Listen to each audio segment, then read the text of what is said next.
Hi students, welcome to KT Online Study App. ഇന്ന് നമ്മൾ പഠിക്കാൻ പോകുന്നത് മൈക്രോ കൺട്രോളേഴ്സ് എന്ന് പറയുന്ന സബ്ജക്റ്റ് ആണ്. KTയുടെ S4 electronics and communication engineering students group B സ്റ്റുഡൻസിന് വേണ്ടിയിട്ട് ഡെഡിക്കേറ്റ് ചെയ്തിരിക്കുന്ന കോഴ്സാണ് മൈക്രോ കൺട്രോളേഴ്സ്. അപ്പം EC-കാരെ സംബന്ധിച്ച് ഏറ്റവും കോർ ആയിട്ടുള്ള ഒരു സബ്ജക്റ്റ് ആണ് മൈക്രോ കൺട്രോളേഴ്സ്. ഓക്കെ, അപ്പം നമ്മൾ ഇതിനകത്ത് സ്പെസിഫിക് ആയിട്ട് പഠിക്കുന്നത് 8051 എന്ന് പറയുന്ന ഒരു മൈക്രോ കൺട്രോളറിനെ കുറിച്ചാണ്. എംബഡഡ് സിസ്റ്റം എഞ്ചിനീയർ എന്ന് പറഞ്ഞ റോളിലേക്കൊക്കെ നിങ്ങൾ ഒരു ജോബ് ഓപ്പർച്യൂണിറ്റി കിട്ടുമ്പോൾ നിങ്ങൾ ഏറ്റവും ബേസിക് ആയിട്ട് അറിഞ്ഞിരിക്കേണ്ടതാണ് മൈക്രോ കൺട്രോളേഴ്സ് എന്ന് പറയുന്ന സബ്ജക്റ്റ്. അപ്പം അതിന് അതിൻ്റെതായ ഇമ്പോർട്ടൻസ് ഉണ്ട്. അപ്പം പൊതുവെ ആൾക്കാർ നമുക്ക് വീഡിയോസ് ഒന്നും കാണാൻ കഴിയില്ല. നമുക്ക് ക്ലാസ്സസ് കോളേജിൽ പഠിപ്പിക്കുന്ന ഒരു ഇൻഫർമേഷൻസ് അല്ലാതെ പിന്നെ ബുക്സ് അവൈലബിൾ ആണ്. അതല്ലാതെ നമുക്ക് കോഴ്സസ് ഒന്നും ഇതിനകത്ത് അവൈലബിൾ അല്ല. നിങ്ങൾ കുറെ NPTEL വീഡിയോസും ഒക്കെ റെഫർ ചെയ്തിട്ട് മാത്രമേ ഇത് പഠിക്കാൻ പറ്റുള്ളൂ. അപ്പം ഈ സെക്ഷനിൽ ഞാൻ ഉദ്ദേശിക്കുന്നത് നിങ്ങൾക്ക് ഏറ്റവും സിമ്പിളർ ആയിട്ട് എങ്ങനെ 8051 പഠിക്കാൻ പറ്റും എന്നതാണ് എൻ്റെ ഒരു ഗോൾ എന്ന് പറയുന്നത്. അപ്പം അതിന് നിങ്ങളെ ഹെൽപ്പ് ചെയ്യുക എന്നത് ആണ് ഞാൻ ഉദ്ദേശിക്കുന്നത്. അപ്പൊ അതിനായിട്ട് നമ്മൾ ആദ്യം സിലബസ് ഇൻ ഡീറ്റെയിൽ തന്നെ നമ്മളൊന്ന് നോക്കും. പിന്നീട് നമ്മൾ ഫസ്റ്റ് മോഡ്യൂളിലേക്ക് കയറുകയും ചെയ്യും. ഓക്കെ, അപ്പം പാർട്ട് ബൈ പാർട്ട് ആയിട്ടായിരിക്കും ഞാൻ ഫസ്റ്റ് മോഡ്യൂൾ പോകുന്നത്. So let start. ഓക്കെ, അപ്പം സിലബസ് വരുന്നത് മൈക്രോ കൺട്രോളേഴ്സില് 4 മോഡ്യൂൾസ് ആയിട്ടാണെന്ന് പറഞ്ഞല്ലോ. അപ്പം 2019 സ്കീം പ്രകാരം നേരത്തെ 5 മോഡ്യൂൾസ് ആണ്. ഇപ്പൊ അത് ചുരുക്കി 4 മോഡ്യൂൾസ് ആക്കിയിട്ടുണ്ട്. മോഡ്യൂൾ 1 ആണ് microcontroller to introduction to microcontrollers and 8051 വരുന്നുണ്ട്. Module 2 8051 instruction set. പക്ഷെ നമ്മൾ 8051 പ്രോഗ്രാമിംഗ് ചെയ്യുന്നുണ്ട്. അപ്പൊ അതിന്റെ സിൻടാക്സ് എന്താണ്, എങ്ങനെയാണ് പ്രോഗ്രാമിംഗ് ചെയ്യേണ്ടത്, അതിന്റെ ബേസിക് കാര്യങ്ങളാണ് ഇൻസ്ട്രക്ഷൻ സെറ്റിൽ വരുന്നത്, അതിന്റെ അഡ്രസ്സിംഗ് മോഡ്സ്. പിന്നീട് മൊഡ്യൂൾ 3 8051 പ്രോഗ്രാമിംഗ് തന്നെ നമ്മൾ പഠിക്കും. പിന്നീട് 4th മോഡ്യൂളിലാണ് 3 പാർട്ടായിട്ട് ഡിവൈഡ് ചെയ്തിട്ടുണ്ട്. 8051 timer or counter, serial communication and interrupts. അപ്പൊ നമുക്ക് ഡീറ്റെയിൽ ആയിട്ട് ഒന്ന് നോക്കാം. ഫസ്റ്റ് മൊഡ്യൂളിൽ ഞാൻ പറഞ്ഞ പോലെ മൈക്രോ കൺട്രോളറിന്റെ ഒരു ഇൻട്രൊഡക്ഷൻ ആണ്. അതിനകത്ത് general internal architecture of A micro controller, നമ്മളൊരു ജനറൽ ഐഡിയ പറയുകയാണ്. പിന്നീട് 3 ബസ്സുകളെ കുറിച്ച് പറയുന്നുണ്ട്. നമുക്ക് സിസ്റ്റം ബസ് എന്ന് പറഞ്ഞൊരു ടേം ഉണ്ട്. അതിന്റെ 3 ഘടകങ്ങളാണ് address bus, data bus, control bus എന്ന് പറയുന്നത്. അതിനെക്കുറിച്ച് ഇൻ ഡെപ്ത് നമ്മൾ പഠിക്കുന്നുണ്ട്. പിന്നീട് മൈക്രോ കൺട്രോളർ ആയ 8051 ഇൻട്രൊഡക്ഷൻ വരുന്നുണ്ട്, അതിന്റെ ഫീച്ചേഴ്സ്, ബ്ലോക്ക് ഡയഗ്രാം. പിന്നീട് കുറച്ച് ടേംസ് നിങ്ങൾക്ക് കാണാം: program status word, accumulator, program counter. പിന്നീട് മെമ്മറി ഓർഗനൈസേഷൻ ആണ് റാമും ആൻഡ് റോം. പിന്നീട് register banks, stack, special function registers, input and output organization and interrupts. Second മൊഡ്യൂളിൽ ഞാൻ നേരത്തെ പറഞ്ഞ പോലെ ഇൻസ്ട്രക്ഷൻ സെറ്റ് ആണ് സെക്കൻഡ് മൊഡ്യൂളിൽ വരുന്നത്. ഇൻസ്ട്രക്ഷൻ സെറ്റ് തന്നെ 4 ആയിട്ട് ഡിവൈഡ് ചെയ്തിരിക്കുകയാണ്: data transfer group, arithmetic group, logical group and branching group. ഇതിന്റെ 3ന്റെയും ഇൻസ്ട്രക്ഷൻസ് എങ്ങനെയാണ് നമ്മൾ 8051 പ്രോഗ്രാമിംഗിൽ വരുമ്പോൾ കൊടുക്കേണ്ടത് എന്നാണ് ഇതിനകത്ത് ബേസിക്കലി പറയുന്നത്. ഓക്കെ, അഡ്രസ്സിംഗ് മോഡ്സ് എന്തൊക്കെയാണ്, പിന്നീട് നമുക്ക് എക്സ്റ്റേണൽ മെമ്മറി 8051 നമുക്ക് കണക്ട് ചെയ്യാൻ പറ്റുമോ, അങ്ങനെ പറ്റുമെങ്കിൽ അത് എങ്ങനെ അതിനകത്തുള്ള ഡേറ്റ ആക്സസ് ചെയ്യാൻ പറ്റും എന്നതിനെ കുറിച്ചാണ് അതിന്റെ ലാസ്റ്റ് പാർട്ട് വരുന്നത്. ഓക്കെ, സോ അത് കഴിഞ്ഞ് തേർഡ് മൊഡ്യൂൾ ആണ്. തേർഡ് മൊഡ്യൂൾ വരുമ്പം 8051 പ്രോഗ്രാമിംഗിലേക്കുള്ള ഒരു ഇൻട്രൊഡക്ഷൻ വരുന്നുണ്ട്, യൂസിങ് അസംബ്ലി ലാംഗ്വേജ്.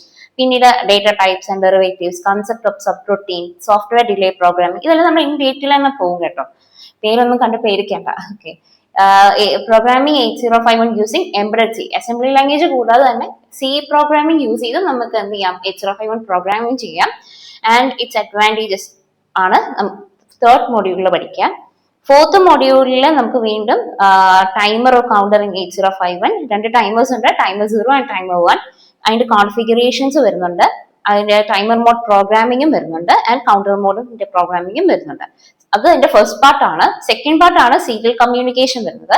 സീരിയൽ കമ്മ്യൂണിക്കേഷനകത്ത് അതിന്റെ മോഡ്സ് ആൻഡ് പ്രോട്ടോകോൾസ് വരുന്നുണ്ട്, RS-232 pin configuration and connection, serial പോർട്ടിന്റെ പ്രോഗ്രാമിംഗ് എങ്ങനെയാ ചെയ്യുക എന്നുള്ളതാണ് സെക്കൻഡ് പാർട്ടി വരുന്നത്. തേർഡ് പാർട്ടി വരുന്നതാണ് programming the interrupts using internal timer and serial port interrupts and priority settings.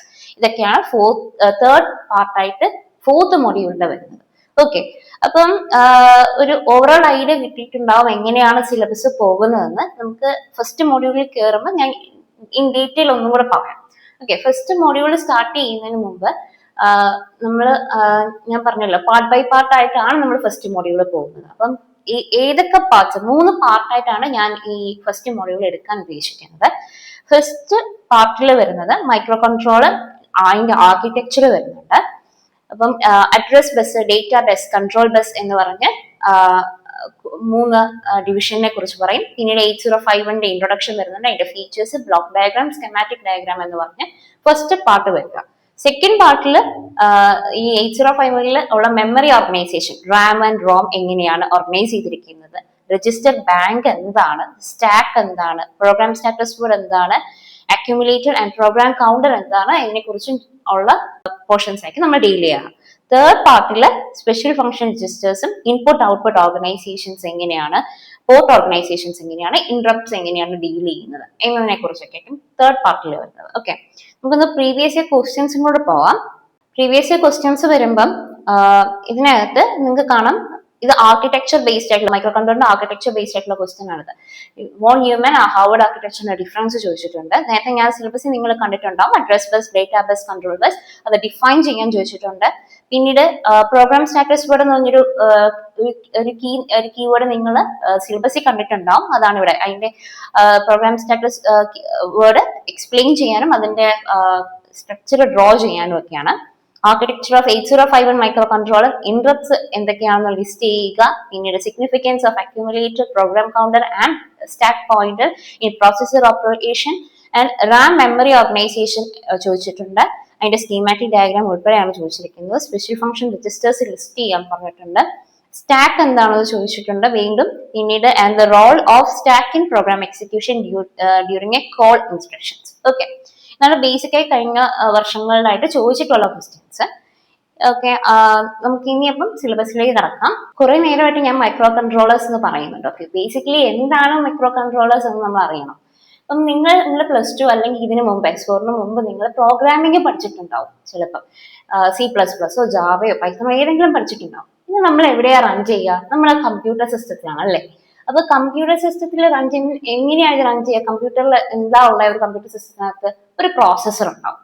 കൂടാതെ എന്തുണ്ടാവും? നമ്മൾ കൊടുക്കുന്ന പ്രോഗ്രാം അല്ലെങ്കിൽ ഡേറ്റ സ്റ്റോർ ചെയ്യാൻ ഒരു മെമ്മറി ഉണ്ടാവും. നമ്മൾ എവിടെയാ ഇൻപുട്ട് കൊടുക്കുക? കീബോർഡിൽ. എവിടെയാണ് നമ്മൾ ഔട്ട്പുട്ട് കാണുക? മോണിറ്ററിൽ. അപ്പം ഇൻപുട്ട് ഔട്ട്പുട്ട് ഡിവൈസസ് ഉണ്ട്, കണക്ട് ചെയ്യാനുള്ള പെരിഫറൽസ് ഉണ്ടാവും. ഇത് മൂന്നും കൂടി ഇന്റഗ്രേറ്റ് ചെയ്ത ഒരു സിസ്റ്റം ആണ് കമ്പ്യൂട്ടർ സിസ്റ്റം എന്ന് പറയുന്നത്. ഓക്കെ, അപ്പം മൈക്രോ കൺട്രോളറും കമ്പ്യൂട്ടർ സിസ്റ്റം തമ്മിൽ എന്താ ബന്ധം? കമ്പ്യൂട്ടർ സിസ്റ്റത്തിന്റെ ഒരു മിനി വേർഷൻ ആണ് നമ്മൾ പറയുന്ന മൈക്രോ കൺട്രോളർ. സോ ഒരു കമ്പ്യൂട്ടർ ഓൺ എ ചിപ്പ് എന്ന് വേണമെങ്കിൽ നമുക്ക് പറയാൻ പറ്റും മൈക്രോ കൺട്രോളറിനെ. അപ്പം മൈക്രോ കൺട്രോളറിനകത്തും ബേസിക്കലി എന്തുണ്ട്? ഒരു പ്രോസസ്സർ. നമ്മൾ കമ്പ്യൂട്ടറിനകത്ത് CPU എന്ന് പറയുന്ന പോലെ മൈക്രോ കൺട്രോളറിനകത്ത് എന്തുണ്ട്? ഒരു പ്രോസസ്സർ ഉണ്ട്, ഒരു മെമ്മറി യൂണിറ്റ് ഉണ്ട്, അത് കൂടാതെ ഇൻപുട്ട് ഔട്ട്പുട്ടിനുള്ള പോർട്ടുകളും ഉണ്ടാവും. അപ്പം ഇത് മൂന്നും കൂടി ഇന്റഗ്രേറ്റ് ചെയ്തിരിക്കുന്നതാണ് ഒരു മൈക്രോ കൺട്രോളർ എന്ന് പറയുന്നത്. ഓക്കെ, അതാണ് നമ്മളിവിടെ ബ്ലോക്ക് ഡയഗ്രാമിൽ കാണിച്ചിരിക്കുന്നത്. ഒരു പ്രോസസ്സർ ഉണ്ട്, ഒരു മെമ്മറി യൂണിറ്റ് ഉണ്ട്, ഇൻപുട്ട് ഔട്ട്പുട്ട് പെരിഫറൽസ് ഉണ്ട്. പ്രോസസ്സറും ഇൻപുട്ട് ഔട്ട്പുട്ട് പെരിഫറൽസും തമ്മിൽ നമുക്ക് ഡേറ്റ ട്രാൻസ്മിറ്റ് ചെയ്യാം. മെമ്മറിയും പ്രോസസ്സറും തമ്മിലുള്ള ഡേറ്റ ട്രാൻസ്മിഷൻ പോസിബിൾ ആണ്. ആൻഡ് ഇൻപുട്ട് ഔട്ട്പുട്ട് പെരിഫറൽസിലേക്ക് നമുക്ക് ഇൻപുട്ട് കൊടുക്കാം, അതേപോലെ അതിൽ നിന്ന് ഔട്ട്പുട്ടും കൊടുക്കാം. ഒരു പ്രോസസ്സറിന് ഒറ്റയ്ക്ക് മാത്രം നിൽക്കാൻ കഴിയില്ല. ഇറ്റ് മീൻസ് ബാക്കി മെമ്മറിയുടെയും ഇൻപുട്ട് ഔട്ട്പുട്ട് പെരിഫറൽസിന്റെയും ഹെൽപ്പ് ആവശ്യമുണ്ട്. അപ്പം അതുകൊണ്ട് നമുക്ക് എന്ത് ചെയ്യാം? ഒരു പ്രോസസ്സർ മാത്രം മതി ഒരു കമ്പ്യൂട്ടേഷണൽ പ്രോസസ്സ് നമുക്ക് പറയാൻ പറ്റില്ല.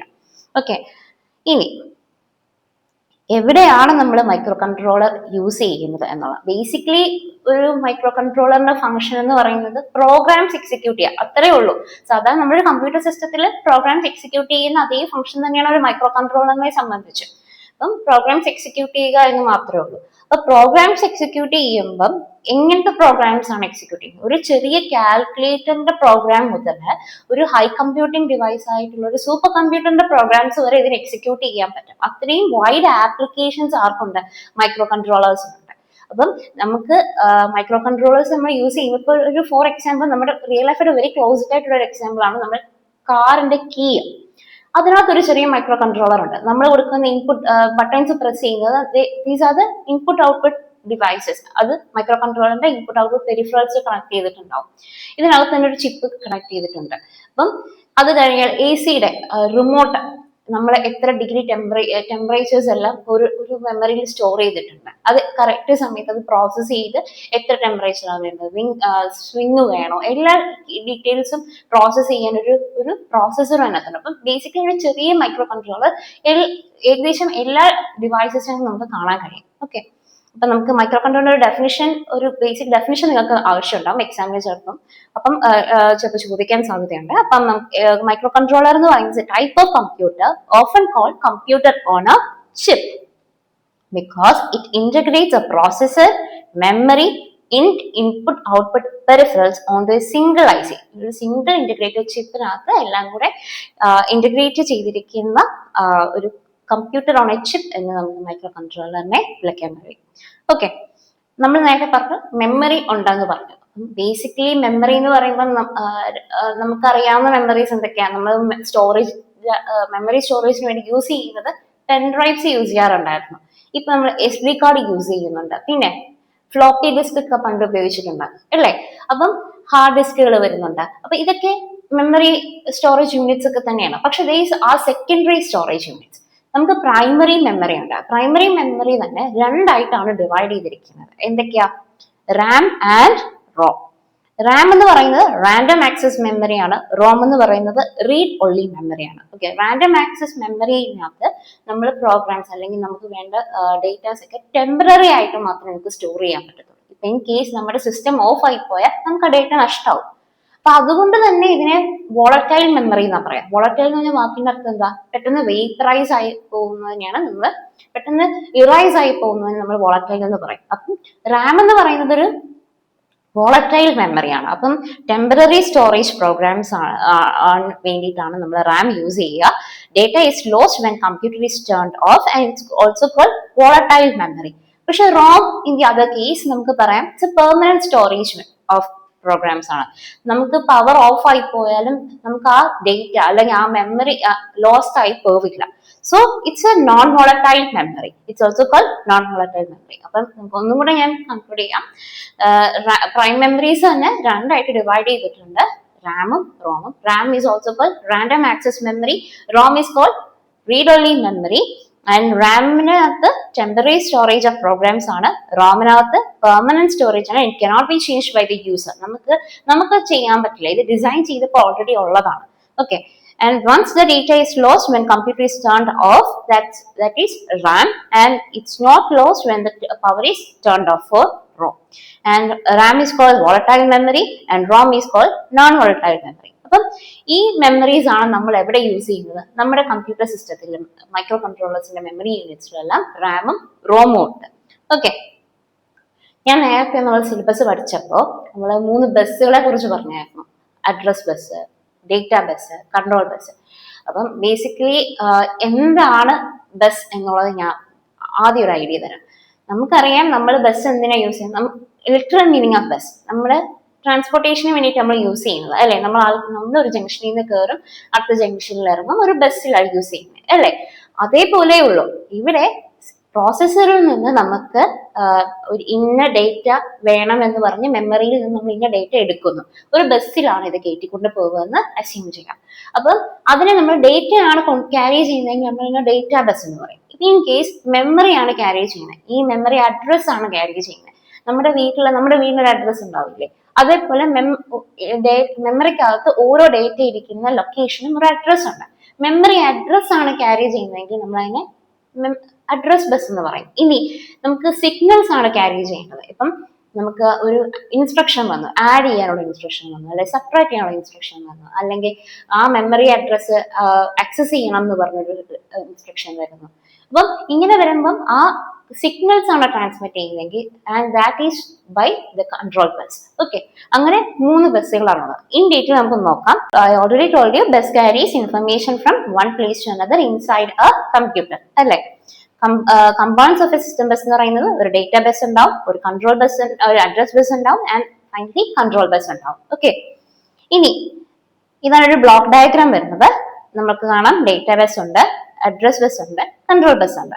ഓക്കെ, ഇനി പറയുന്നത് ശ്രദ്ധിച്ച് കേൾക്കണം. ഡേറ്റാബേസ് എന്ന് പറയുമ്പം നമ്മൾ പ്രോസസ്സറിൽ നിന്ന്, നമ്മുടെ CPU-ൽ നിന്ന് നമുക്ക് ഡേറ്റ അങ്ങോട്ട് കൊടുക്കാനും പറ്റും, അതേപോലെ തന്നെ പ്രോസസ് ചെയ്ത ഡേറ്റ നമുക്ക് ഇൻപുട്ട് എടുക്കാനും പറ്റും. സോ CPU ഡേറ്റാബേസ് എന്ന് പറയുന്നത് ഒരു ബൈ ഡയറക്ഷണൽ ബസ് ആണ്. രണ്ട് സൈഡിലേക്കും മൂവ്മെന്റ് ഉണ്ട്. മെമ്മറിയിലേക്കും അതേപോലെ തന്നെയാണ്. കണ്ടോ, ഡേറ്റാബേസിൽ ബൈ ഡയറക്ഷണൽ, മെമ്മറിയിലേക്ക് നമുക്ക് സ്റ്റോർ ചെയ്യാനും പറ്റും, മെമ്മറിയിൽ നിന്ന് നമുക്ക് റീഡ് ചെയ്യാനും പറ്റും. ഇൻപുട്ട് ഔട്ട്പുട്ട് ആകുമ്പോഴും അങ്ങനെ തന്നെ. കീബോർഡിൽ നിന്ന് നമുക്ക് ഇൻപുട്ട് എടുക്കാനും പറ്റും, മോണിറ്ററിലേക്ക് നമുക്ക് ഔട്ട്പുട്ട് കൊടുക്കാനും ത്രൂ ഡേറ്റാബേസ് പറ്റും. ഇനി അഡ്രസ് ബസ് വരുമ്പം CPU നിന്ന് നമുക്ക് അഡ്രസ് എടുക്കാൻ പറ്റും, മെമ്മറിയിൽ നിന്ന് ആ അഡ്രസ്സിലേക്ക് സിഗ്നൽ പോകാൻ പറ്റും. ഇൻപുട്ട് ഔട്ട്പുട്ട് പെരിഫറൽസിലും ഒറ്റ ഡയറക്ഷനിലേക്കേ ഉള്ളൂ. അപ്പം അഡ്രസ് ബസ് എന്ന് പറയുന്നത് ഒരു യൂണി ഡയറക്ഷനിലാണ്. ഡേറ്റാബേസ് എന്തായിരുന്നു? ഡേറ്റാബേസ് ബൈ ഡയറക്ഷനിലാണ്. ഓക്കെ, ഇനി കൺട്രോൾ ബസ് നോക്കിക്കേ. കൺട്രോൾ ബസ് ബൈ ഡയറക്ഷനിലാണ്, രണ്ട് സൈഡിലേക്കും സിഗ്നൽസ് പോവാം. റീഡ് ചെയ്യാനുള്ള ഇൻസ്ട്രക്ഷൻ അല്ലെങ്കിൽ ആഡ് ചെയ്യാനുള്ള ഇൻസ്ട്രക്ഷൻസ് ആണ് പ്രോസസ്സറിന് കൊടുക്കുക. അത് ആഡ് ചെയ്തിട്ടുള്ള ഔട്ട്പുട്ട് സ്റ്റോർ ചെയ്യണം എന്നുള്ള സിഗ്നലാണ് പ്രോസസ്സർ തിരിച്ചു നൽകുക. അപ്പൊ അങ്ങനെ വരുമ്പോൾ എന്ത് പറ്റും? അത് ബൈ ഡയറക്ഷനിലാണ്. മെമ്മറിയിൽ അതേപോലെ ബൈ ഡയറക്ഷനിലാണ്. ഇൻപുട്ട് ഔട്ട്പുട്ട് ഡിവൈസസിലേക്ക് നമുക്ക് കൺട്രോൾ ബസ് ബൈ ഡയറക്ഷനിലാണ്. അപ്പം ഇതിന്റെ ഒരു ഡിഫറൻഷിയേറ്റ് ചെയ്യാൻ ഒരു ചോദ്യം വന്നാൽ നിങ്ങൾ എങ്ങനെ എഴുതാൻ പോകുന്നത് ഒന്ന് നോക്കാം. അപ്പം address bus, data bus, control bus function ആണ് ബേസിക്കലി ഉള്ള ഡിഫറൻസ്. എങ്ങനെ? അഡ്രസ് ബസ്സിന്റെ വരുമ്പോൾ it transmit the address between the processor and memory. Data bus വരുമ്പം it sends data between the processor, memory and output devices. Okay, control bus വരുമ്പോഴോ it transmits the timing. എന്താണ് transmit ചെയ്യുന്നതാണ് basic difference. Okay, ഇവിടെ address ആണ് transmit ചെയ്യുന്നത്, ഇവിടെ data ആണ് transmit ചെയ്യുന്നത്. അടുത്തത് ഇവിടെ ടൈമിങ്, സിഗ്നൽസ്, കമാൻഡ്സ് ഒക്കെയാണ് ട്രാൻസ്മിറ്റ് ചെയ്യുന്നത് between the processor, memory and input output devices. അടുത്തത് ഡയറക്ഷൻ നോക്കിക്കേ. അഡ്രസ് ബസ്സിന് യൂണി ഡയറക്ഷനിലാണ്, that is from the processor to memory and input output devices. Database വരുമ്പോൾ it's bidirectional. Control bus വരുമ്പോഴും ബൈ ഡയറക്ഷനിലാണ്, between processor, memory and input output devices. Okay, ഒരു ബേസിക് ഐഡിയ കിട്ടിയിട്ടുണ്ടാവും. This is very important. നിങ്ങളത് define ചെയ്യാൻ ചോദിക്കും, differentiate ചെയ്യാൻ ചോദിക്കും. നിങ്ങൾ ക്വസ്റ്റ്യൻ കണ്ടതാണല്ലോ, എന്ത് വേണമെങ്കിലും ചോദിക്കാം. അപ്പം ഈ ഒരു ബ്ലോക്ക് ഡയഗ്രാം നിങ്ങൾ പഠിച്ചു വെക്കുക. And also this is also important. And system bus ഇതും നോട്ട് ഡൗൺ ചെയ്യുക. ഓക്കെ, അപ്പം നമ്മൾ മൈക്രോ കൺട്രോളേഴ്സിനെ കുറിച്ച് നമ്മൾ പറഞ്ഞിട്ടുണ്ടായിരുന്നു. അപ്പം മൈക്രോ കൺട്രോളേഴ്സ് വരുമ്പം മൈക്രോ കൺട്രോളേഴ്സിനകത്ത് എങ്ങനെയാണ് ഈ മൈക്രോ കൺട്രോളേഴ്സ് ഡെവലപ്പ് ചെയ്തത്, ഇൻവെന്റ് ചെയ്തത് എങ്ങനെ എന്നൊരു ചോദ്യം ഞങ്ങൾക്ക് ഉണ്ടാവും. പണ്ട് തൊട്ടേ ഇതുണ്ടായിരുന്നു. ഒരു 1971 മൈക്രോ കൺട്രോളേഴ്സ് നമ്മൾ ഡെവലപ്പ് ചെയ്യാൻ തുടങ്ങിയത്. അത് തുടങ്ങിയത് ഇന്റൽ കമ്പനി, ഇന്റൽ കോർപ്പറേഷൻ ആണ്. ദേ സ്റ്റാർട്ടഡ് ഡെവലപ്പിംഗ് മൈക്രോ കൺട്രോളേഴ്സ് 1971 404 എന്ന് പറയുന്ന മൈക്രോ കൺട്രോളർ ആണ് ആദ്യമായിട്ട് ഇന്റല് ഡെവലപ്പ് ചെയ്തത്. പിന്നീട് 1974 8086 എന്ന് പറയുന്ന ഒരു മൈക്രോ പ്രൊസസർ ഇന്റല് ഡെവലപ്പ് ചെയ്യുന്നുണ്ട്. നമ്മൾ പഠിക്കുന്ന 805 ഡെവലപ്പ് ചെയ്യുന്നത് 1981 ഓക്കെ, MCS 51 എന്ന് പറഞ്ഞിട്ടാണ് ഇന്റൽ അത് ഡെവലപ്പ് ചെയ്യുക. പിന്നീട് പല കമ്പനീസ്, അറ്റ്മൽ, മൈക്രോചിപ്പ് ഇവരെല്ലാം പിന്നീട് ഡെവലപ്പ് ചെയ്യുന്നുണ്ട്. ഫെലിപ്സ് ഒക്കെ ഡെവലപ്പ് ചെയ്യുന്നുണ്ട് 805 എന്നൊക്കെ. ഓക്കെ, പണ്ടത്തെ മൈക്രോ കൺട്രോളേഴ്സ് ഒക്കെ മെയിൻലി എൻമോസ് ടെക്നോളജീസ് എന്ന് പറയും, ലൈക്ക് ഫാബ്രിക്കേറ്റ് ചെയ്യുന്ന ടെക്നോളജിയാണ്. ഓക്കെ, ബേസിക്കലി ഫാബ്രിക്കേഷനിലുള്ള ഡിഫറൻസ് വരുന്നുണ്ട്. അത് ഇപ്പോഴത്തെ മൈക്രോ കൺട്രോളേഴ്സ് എന്നൊക്കെ പറയുന്നത് ഇച്ചിരി ചെറിയ സൈസിലാണ്. പഴയത് ഇച്ചിരി ഹ്യൂജ് സൈസ് ആയിരുന്നു. ഇപ്പോഴത്തതൊക്കെ ചെറിയ സൈസാണ്. അതുകൊണ്ട് തന്നെ പവർ കൺസപ്ഷനും വളരെ കുറവാണ്. പണ്ട് ഒരു 10 മില്ലി ആംപിയർ എടുത്തിരുന്ന സ്ഥലത്ത് ഇപ്പൊ ഇത് വളരെ ചെറിയ മൈക്രോ ആംപിയേഴ്സ് കണ്ട് മാത്രമേ പവർ കൺസപ്ഷൻ നമ്മൾ പവർ ആയിട്ട് എടുക്കുന്നുള്ളൂ. അപ്പം അതേപോലെ തന്നെ ക്ലോക്ക് സ്പീഡ് 20 മെഗാഹെഡ്സ് വരെയൊക്കെയാണ് പോകുന്നത്. നമ്മൾ 805 വരുമ്പം 12 മെഗാഹെഡ്സിന്റെ ക്ലോക്കാണ് നമ്മൾ യൂസ് ചെയ്യുന്നത്. ഓക്കെ, ഇതാണ് ഒരു ബേസിക് ഹിസ്റ്ററി. ജസ്റ്റ് നിങ്ങൾ അറിഞ്ഞിരുന്നാൽ മതി. ഒരു ജസ്റ്റ് ഫോർ ഇൻഫർമേഷൻ ഞാൻ പറഞ്ഞതേ ഉള്ളൂ. ഇനി മൈക്രോ പ്രോസസറും മൈക്രോ കൺട്രോളറും തമ്മിലുള്ള ഡിഫറൻസ്. ഇതൊരു ഇമ്പോർട്ടൻറ്റ് പോർഷൻ ആണ്, നിങ്ങൾക്ക് ചോദിക്കാൻ സാധ്യതയുള്ള ഒരു പോർഷൻ ആണ്. അപ്പം ഇതിന്റെ ബേസിക്കലി ഇത് ഡിഫറൻഷിയേറ്റ് ചെയ്യാനായിരിക്കും ചോദ്യം വരുന്നത്.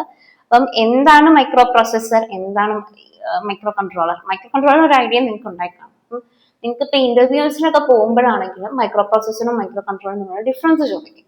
അപ്പം ആദ്യമായിട്ട് കേൾക്കുന്ന പോലെ ഇപ്പൊ ഇരിക്കരുത്. ഓക്കെ, മൈക്രോ പ്രോസസർ എന്ന് പറയുന്നത് നമ്മൾ പറഞ്ഞില്ലേ, മൈക്രോ കൺട്രോളറിനകത്ത് ഒരു പ്രോസസർ ഉണ്ട്. ഒരു പ്രോസസ്സർ ആ പ്രോസസ്സർ മാത്രം ഡെവലപ്പ് ചെയ്തെടുക്കുമ്പോഴാണ് നമ്മൾ മൈക്രോ പ്രോസസ്സർ വരുന്നത്. നമ്മുടെ കമ്പ്യൂട്ടറിലൊക്കെ ഇന്റലിന്റെ i3 അല്ലെ i7 ഇപ്പം ഇരിപ്പുണ്ടാവും, അല്ലെങ്കിൽ AMD റൈസന്റെ ഒക്കെ പ്രോസസ്സർ ആയിരിക്കും ഇരിക്കുന്നത്. അപ്പം ഇത് ഒരു സ്പെസിഫിക് പർപ്പസിന് വേണ്ടി മാത്രം നമുക്ക് യൂസ് ചെയ്യാം, ഒരു ജനറൽ പർപ്പസിന് വേണ്ടി മാത്രം നമുക്ക് യൂസ് ചെയ്യാൻ പറ്റുന്നതാണ് മൈക്രോ പ്രോസസ്സർ വരിക, കമ്പ്യൂട്ടേഷൻ പർപ്പസിന് വേണ്ടി മാത്രം. മൈക്രോ കൺട്രോളർ വരുമ്പം ഒരു വൈഡ് ആപ്ലിക്കേഷൻസിന് നമുക്ക് യൂസ് ചെയ്യാം, പക്ഷെ ഓരോന്നും ഓരോ ഫംഗ്ഷനായിട്ടാണ് യൂസ് ചെയ്യുന്നത്. ഇപ്പം നമ്മൾ ഒരു ബോട്ട് ഉണ്ടാക്കാന്ന് വെച്ചോ, മെയ്സ് സോൾവർ ബോട്ട് ഉണ്ടാക്കുകയെന്ന് വെച്ചോ, ആ മെയ്സ് സോൾവ് ചെയ്യുന്ന ആ ബോട്ടിന് നമുക്കൊരു മൈക്രോ കൺട്രോളർ കൊടുക്കാം. അത് മെയ്സ് സോൾവ് ചെയ്യാൻ മാത്രമേ നമുക്ക് പ്രോഗ്രാം ചെയ്യാൻ പറ്റത്തുള്ളൂ. പക്ഷെ അതിന് വേറെ ആപ്ലിക്കേഷൻസ് ഉണ്ട്, പക്ഷെ ആ ഒരു സ്പെസിഫിക് പർപ്പസ് മാത്രമേ ചെയ്യാൻ പറ്റൂ. പക്ഷെ നമ്മുടെ കമ്പ്യൂട്ടർ അങ്ങനെയാണോ? കമ്പ്യൂട്ടറിൽ നമുക്ക് വീഡിയോ എടുക്കാനും പറ്റും, അതേപോലെ തന്നെ പ്രോഗ്രാം ചെയ്യാനും എല്ലാം ആ പ്രോസസ്സർ വെച്ച് പറ്റും അല്ലേ? അപ്പൊ ഒരു ജനറൽ പർപ്പസിനാണ് മൈക്രോ പ്രോസസ്സർ യൂസ് ചെയ്യുക. മൈക്രോ കൺട്രോളേഴ്സ് വരുമ്പം സ്പെസിഫിക് പർപ്പസ് ഉണ്ടാവും, പക്ഷെ വൈഡ് ആപ്ലിക്കേഷൻസ് ഉണ്ട്. അപ്പം ബേസിക്കലി നമുക്ക് അതിന്റെ ഡിഫറൻസ് നോക്കാം. നമ്മൾ കൂടുതൽ യൂസ് ചെയ്യുന്നത് മൈക്രോ കൺട്രോളേഴ്സ് ആണ്. അപ്പം മൈക്രോ കൺട്രോളറിനകത്ത് തന്നെ മൾട്ടിപ്പിൾ ആപ്ലിക്കേഷൻസ് യൂസ് ചെയ്യാൻ പറ്റുന്ന കുറേ സാധനങ്ങളുണ്ട്. അപ്പൊ അതുകൊണ്ട് തന്നെ നമുക്കൊരു സ്വിസ് നൈഫുമായിട്ട് ഇക്വലന്റ് ചെയ്യാൻ പറ്റും. സ്വിസ് നൈഫിൽ ഒരു നെയിൽ കട്ടർ ഉണ്ടാവും, നെയിൽ കട്ടറിന്റെ കൂടെ തന്നെ ഇപ്പൊ നെയിൽ കട്ടർ ആണ് എക്സാമ്പിൾ ആയിട്ട് പറയുന്നത്. നെയിൽ കട്ടറിനകത്ത് നെയിൽ കട്ട് ചെയ്യാനുള്ള ഇതുണ്ടാവും, അതുപോലെ തന്നെ കീ ചെയിൻ ഉണ്ടാവും, വേറെ നൈഫ്സ് ടൈപ്പ് ഓഫ് നൈഫ്സ് ഉണ്ടാവും. ഇപ്പം ലൈക്ക് ഡിഫറെന്റ് സാധനങ്ങൾ ഒരു എക്യുപ്മെന്റിനകത്ത് നമ്മൾ ക്ലബ് ചെയ്തിരിക്കുകയാണ്. അതുപോലെയാണ് micro കൺട്രോളറും equivalent to a Swiss knife with multiple applications in the same IC. മൈക്രോ പ്രോസസ്സറിനകത്ത് ബേസിക്കലി ഡിഫറൻസ് വരുന്നത് അതിന്റെ ആർക്കിടെക്ചറിലാണ്. ഓക്കെ, ആർക്കിടെക്ചറിൽ വരുമ്പോൾ മൈക്രോ പ്രോസസ്സറിൽ ഇത് കണ്ടോ, ഇതാണ് മൈക്രോ പ്രോസസ്സർ, CPU പ്രോസസ്സർ മാത്രം വരുന്നതാണ്. ഇതിലേക്ക് നമ്മൾ എക്സ്റ്റേണൽ കമ്പോണൻസ് ആഡ് ചെയ്യുക. These are the external components. Okay, external components ആണ് ഇതൊക്കെ. നമ്മൾ റാം എക്സ്റ്റേണൽ ഡിസൈൻ ചെയ്ത് എത്ര റാം വേണം, എത്ര റോം വേണം, ഇൻപുട്ട് ഔട്ട്പുട്ട് പോർട്ട് എത്ര വേണം, ടൈമർ എത്ര വേണം, പിന്നെ സീരിയൽ കമ്മ്യൂണിക്കേഷനിലുള്ള പോർട്സ്, ഇതെല്ലാം നമ്മൾ എക്സ്റ്റേണലി ആണ് കണക്ട് ചെയ്യുന്നത് ഒരു മൈക്രോ പ്രോസസ്സറിൽ. പക്ഷെ മൈക്രോ കൺട്രോളറിനെ സംബന്ധിച്ച് മൈക്രോ കൺട്രോളറിൽ നമ്മൾ ഇതെല്ലാം CPU, RAM, ROM, input output, timer, serial communication, ഇതെല്ലാം എന്ത് ചെയ്യും, ഒരിടത്ത് ഇന്റഗ്രേറ്റ് ചെയ്തിരിക്കുകയാണ്. അതിനെയാണ് നമ്മൾ മൈക്രോ കൺട്രോളർ എന്ന് പറയാം. മൈക്രോ പ്രോസസ്സറിൽ ആ CPU പ്രോസസിങ് സിസ്റ്റം മാത്രമേ കാണത്തുള്ളൂ, ബാക്കിയെല്ലാം നമ്മൾ എക്സ്റ്റേണലി ആണ് നമ്മൾ കണക്ട് ചെയ്യുക, അറ്റാച്ച് ചെയ്യുന്നത്. അപ്പം ഇതാണ് ബേസിക് ആർക്കിടെക്ചറിലുള്ള ഡിഫറൻസ്. നിങ്ങളോട് ഇത് ഡിഫറൻസ് ചോദിക്കുമ്പോൾ ഈ ബ്ലോക്ക് ഡയഗ്രാമും നിങ്ങൾ വരയ്ക്കണം, രണ്ടിന്റെയും ബ്ലോക്ക് ഡയഗ്രാം വരയ്ക്കണം. Okay, these two diagrams are important. അടുത്തത് വരുമ്പോൾ ഡിഫറൻസ് നമുക്ക് ഡീറ്റെയിൽ ആയിട്ട് നോക്കാം. മൈക്രോ പ്രോസസ്സറിൽ ഞാൻ പറഞ്ഞ പോലെ CPU സ്റ്റാൻഡ് അലോൺ ആയിട്ടാണ് നിൽക്കുന്നത്. റാമും റോമും ഇൻപുട്ട് ഔട്ട്പുട്ടും ടൈമറും എല്ലാം സെപ്പറേറ്റ് ആണ്. മൈക്രോ കൺട്രോളർ വരുമ്പോൾ CPU, RAM, ROM, input output and timer are all on a single chip. രണ്ടാമത് വരുമ്പോൾ designer can decide the amount of ROM, RAM and input output ports in a microprocessor. പക്ഷെ ഒരു fixed amount ആയിരിക്കും on chip of RAM, ROM, input output ports ഒക്കെ ഒരു fixed ആയിട്ട് നമ്മൾ already design ചെയ്ത് വെച്ചിരിക്കുകയാണ്. പക്ഷെ മറ്റേത് യൂസറിന് ഡിസ്ക്രിപ്ഷൻ ഉണ്ട്. അപ്പം എത്ര റാം വേണം, എത്ര റോം വേണം, എത്ര ഇൻപുട്ട് ഔട്ട്പുട്ട് പോർട്സ് വേണം എന്നൊക്കെ ഡിസൈൻ ചെയ്യാൻ ഡിസൈനറിന് ഡിസ്ക്രിപ്ഷൻ ഉണ്ട്. ആൻഡ് ഓൾസോ മൂന്നാമത്തെ ഡിഫറൻസ് എന്ന് പറയുന്നത് ഹൈ ക്ലോക്ക് സ്പീഡ് ആണ് ഒരു മൈക്രോ പ്രോസസ്സറിന്. And because of that good computing power ആണ് മൈക്രോ പ്രോസസ്സറിന്. പക്ഷെ മൈക്രോ കൺട്രോളർ വരുമ്പം ലിമിറ്റഡ് ആയിട്ടുള്ള ക്ലോക്ക് സ്പീഡാണ്. ഞാൻ നേരത്തെ പറഞ്ഞു 20 MHz വരെയൊക്കെയാണ് ഇപ്പൊ പോയിരിക്കുന്നത്. നമ്മളിപ്പോ ഇത് യൂസ് ചെയ്യുന്ന 805 12 MHz ആണ്. ഓക്കെ, ഇനി മൈക്രോ കൺട്രോളറിൽ ഫോർ ആപ്ലിക്കേഷൻസ് ലൈക്ക് ഭയങ്കര കോസ്റ്റ്ലി അല്ലാത്ത, നമുക്ക് അത്രയും സ്പേസ് കൺസ്ട്രെയിൻസ് ഉണ്ട്, അല്ലെങ്കിൽ ഭയങ്കര കോസ്റ്റ് ഉള്ള ആപ്ലിക്കേഷൻസ്, പവർ ഒത്തിരി, അങ്ങനത്തെ ആപ്ലിക്കേഷൻസ് നമുക്ക് ക്രിട്ടിക്കൽ ആയിട്ടുള്ളത് വരുമ്പം നമുക്ക് മൈക്രോ കൺട്രോളേഴ്സ് യൂസ് ചെയ്യാം. പക്ഷെ മറ്റേതിനെ സംബന്ധിച്ച് കമ്പോണൻസ് ഒക്കെ ഇച്ചിരി കൂടെ എന്താണ് കോസ്റ്റ്ലി ആണ്, ബിക്കോസ് എക്സ്റ്റേണൽ ആയിട്ട് നമുക്ക് കമ്പോണൻസ് ഉണ്ട്. അപ്പം അത് കാരണം എക്സ്പെൻസീവ് ആണ് മൈക്രോ പ്രോസസ്സർ എന്ന് പറയുന്നത്. പക്ഷെ ഇത് ഒരു ലോ കോസ്റ്റ് സിസ്റ്റം ആണ് മൈക്രോ കൺട്രോളർ എന്ന് പറയുന്നത്. നിങ്ങൾ ചിലപ്പം പ്രോഗ്രാം ചെയ്യാൻ വേണ്ടി ആർഡിനോ പോലത്തെ മൈക്രോ കൺട്രോളേഴ്സ് നിങ്ങൾ യൂസ് ചെയ്തിട്ടുണ്ടാവും. അപ്പൊ ആർഡിനോ ഒക്കെ very accessible for the student പ്രൊജക്ട്സിനൊക്കെ നിങ്ങൾക്ക് യൂസ് ചെയ്യാൻ പറ്റുന്നതാണ് ആർഡിനോ ഒക്കെ. അപ്പം വെരി ലോ കോസ്റ്റ് സിസ്റ്റം ആണ്. വെരി ലോ കോസ്റ്റ് സിസ്റ്റം ആണ് മൈക്രോ കൺട്രോളറെ സംബന്ധിച്ച്. പക്ഷെ മൈക്രോ പ്രോസസ്സറിൽ എക്സ്പെൻസീവ് ആണ് due to external components. Okay. And also മൈക്രോ പ്രോസസ്സറിൽ വരുമ്പം ജനറൽ പർപ്പസ് ആണ് ഞാൻ നേരത്തെ പറഞ്ഞിരുന്നു. പക്ഷെ microcontroller single purpose but specific control ആയിട്ടുള്ള ആപ്ലിക്കേഷൻസ് ഉണ്ട്. അതും മൾട്ടിപ്പിൾ ആപ്ലിക്കേഷൻസ് വരുന്നത്. ഓക്കെ. എക്സാമ്പിൾ വരുമ്പം ഇന്റലിന്റെ ഇന്റലിന്റെ core i3, i5, i7, Intel 8086 ഇതൊക്കെ മൈക്രോ പ്രോസസേഴ്സ് ആണ്. മൈക്രോ കൺട്രോളേഴ്സിന് എക്സാമ്പിൾ നമ്മൾ പഠിക്കുന്ന 8051 PIC ഉണ്ട്, AVR ഉണ്ട്, ARM Cortex M, ഇതൊക്കെ മൈക്രോ കൺട്രോളേഴ്സ്. ഇതൊക്കെ വെരി ഇമ്പോർട്ടൻറ്റ് ടോപ്പിക്സ് ആണ്. ഓക്കെ. ഇനി അടുത്തത്, ഇത് ബേസിക്കലി നിങ്ങൾക്ക് പഠിക്കണം, നിങ്ങൾ very important for your exam. Okay. ഇത് നോട്ട് ഡൗൺ ചെയ്ത് വെച്ചേക്കണേ. ഇതിന് സർക്യൂട്ട് ഡയഗ്രാമും ഇമ്പോർട്ടൻ്റ് ആണ്. ഓക്കെ. ഇനി നമുക്ക് മൈക്രോ കൺട്രോളറിന്റെ ഒരു ഇന്റേണൽ സ്ട്രക്ചർ എന്താണെന്ന് നോക്കാം. അപ്പം നമ്മൾ നേരത്തെ പറഞ്ഞു മൈക്രോ കൺട്രോളറിനകത്ത് ഒരു പ്രോസസ്സിംഗ് യൂണിറ്റ് ഉണ്ടാവും. അതാണ് സി പി യു അല്ലെങ്കിൽ നമുക്ക് ALU എന്ന് പറയാം. That is arithmetic logic unit. ഇവരാണ് അരിത്മെറ്റിക് ലോജിക് യൂണിറ്റ്. ഇവരാണ് അരിത്മെറ്റിക് ഓപ്പറേഷൻസ് ആയാലും ബാക്കി ലോജിക്കൽ ഓപ്പറേഷൻസ് എല്ലാം പ്രോസസ് ചെയ്യുന്നത് ALU ആണ്. അതാണ് നമുക്കിവിടെ കാണുന്നത്. ഓക്കെ. ഈ ALU അതിനകത്ത് സ്റ്റോർ ചെയ്തിരിക്കുക, നമുക്ക് പ്രോസസ് ചെയ്ത് കിട്ടുന്ന ഡേറ്റ സ്റ്റോർ ചെയ്യാൻ വേണ്ടി രജിസ്റ്റേഴ്സ് ഉണ്ട്. അല്ല, അത് കൂടാതെ മെമ്മറി സ്റ്റോറേജ് യൂണിറ്റ് ROM ഉണ്ട്, ഇന്റേണൽ RAM ഉണ്ട്. പിന്നീട് നമുക്കിപ്പം നമ്മൾ നേരത്തെ പറഞ്ഞ ഇതാണ് ബേസിക് CPU മെമ്മറി. ഇനി ഒരു കാര്യമുണ്ട്, CPU works on clock pulses വെച്ചിട്ടാണ്. നമ്മുടെ ബോഡിയിലെ ഹാർട്ട് ബീറ്റ് ബേസ്ഡ് ആണ് നമ്മുടെ ബോഡി വർക്ക് ചെയ്യുന്നത്. അതേപോലെ ക്ലോക്ക് പൾസസ് വെച്ചിട്ടാണ് CPU വർക്ക് ചെയ്യുന്നത്. അപ്പൊ ഈ ക്ലോക്ക് പൾസസ് കൊടുക്കാൻ വേണ്ടിയിട്ട് നമുക്കൊരു ഒരു ഓസിലേറ്റർ ഉണ്ടാവും, ക്ലോക്ക് ഉണ്ട്, അതിന്റെ ടൈമേഴ്സ് ഉണ്ട്. അതാണ് ഈ യൂണിറ്റിലൂടെ കാണിച്ചിരിക്കുന്നത്. ബേസിക്കലി എല്ലാത്തിനും പവർ സപ്ലൈ വേണമല്ലോ. അപ്പൊ പവർ ഡിസ്ട്രിബ്യൂഷൻ ഒരു സർക്യൂട്ട് ഉണ്ടാവും. അതാണ് ഇവിടെ പവർ ഡിസ്ട്രിബ്യൂഷൻ എന്ന് പറഞ്ഞ ബ്ലോക്കിൽ കാണുന്നത്.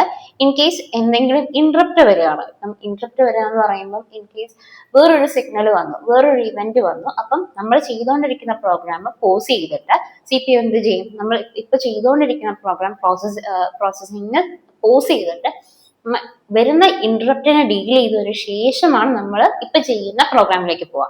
അപ്പൊ അങ്ങനെയുള്ള കാര്യങ്ങളെ ഡീൽ ചെയ്യാൻ വേണ്ടിയിട്ടാണ് ഇന്ററപ്റ്റഡ് സർക്യൂട്ട്സ് ഉണ്ട്. ഇനി ഇൻ കേസ് നമുക്ക് റീസെറ്റ് കൊടുക്കുക അല്ലെ കൺട്രോൾ ചെയ്യണം എന്നൊക്കെ വരുമ്പോൾ റീസെറ്റ് ആൻഡ് കൺട്രോൾ എന്ന് പറഞ്ഞൊരു ബ്ലോക്ക് ഉണ്ട്. ഓക്കെ. ഈ ഇൻപുട്ട് ഔട്ട്പുട്ട് പോർട്സ് ആണ് നമ്മൾ പിൻസ് ആണ്. ബേസിക്കലി നമുക്ക് ഇൻപുട്ട് കൊടുക്കാനുള്ള പിന്നുകൾ, ഔട്ട്പുട്ട് എടുക്കാനുള്ള പിന്നുകളും ഒക്കെയാണ്. ആൻഡ് അതിന്റെ ഇന്റർഫേസ് ആണ് 2-way ആയതുകൊണ്ടാണ് ആരോ മാർക്സ് ബൈ ഡയറക്ഷണൽ ആയിട്ട് കാണിച്ചിരിക്കുന്നത്. ഇൻ കേസ് നമുക്ക് എക്സ്റ്റേണൽ മെമ്മറി കണക്ട് ചെയ്യാൻ ഒരു ഫെസിലിറ്റി 8051 ഉണ്ട്. അപ്പം അത് കണക്ട് ചെയ്യാൻ വേണ്ടിയിട്ടുള്ള ബ്ലോക്കാണ് എക്സ്റ്റേണൽ മെമ്മറി ആയിട്ട് കൊടുത്തിരിക്കുന്നത്. അപ്പം ഇനി ഒന്നുകൂടെ ഒരു ചെറിയ ഒന്നും കൂടെ പറയാം. ബേസിക്കലി ഇത് 8051 അല്ല, ഒരു ബേസിക് ഒരു ജനറൽ മൈക്രോ കൺട്രോളറിന്റെ ഇന്റേണൽ സ്ട്രക്ചർ ആണ്. ഓക്കെ. ബേസിക്സ് ഇന്റേണൽ സ്ട്രക്ചർ ആണ്. നമുക്ക് അതെങ്ങനെയാണെന്ന് നോക്കാം. ഒന്നുകൂടെ ഞാൻ പറയാം. ALU and register arithmetic logic unit ഉണ്ടാവും. പിന്നീട് നമുക്ക് input output ports for the interface, പിന്നീട് റോമും റാമും ഉണ്ട് for the memory, and clock for the clock pulses, power distribution unit വരുന്നുണ്ട്, റീസെറ്റ് ആൻഡ് കൺട്രോൾ വരുന്നുണ്ട്, ആൻഡ് ഇന്ററപ്റ്റ് സർക്യൂട്ട്സ്. നമുക്ക് എക്സ്റ്റേണൽ മെമ്മറി ആഡ് ചെയ്യാനുള്ള ഫെസിലിറ്റി ഉണ്ട്. ഓക്കെ.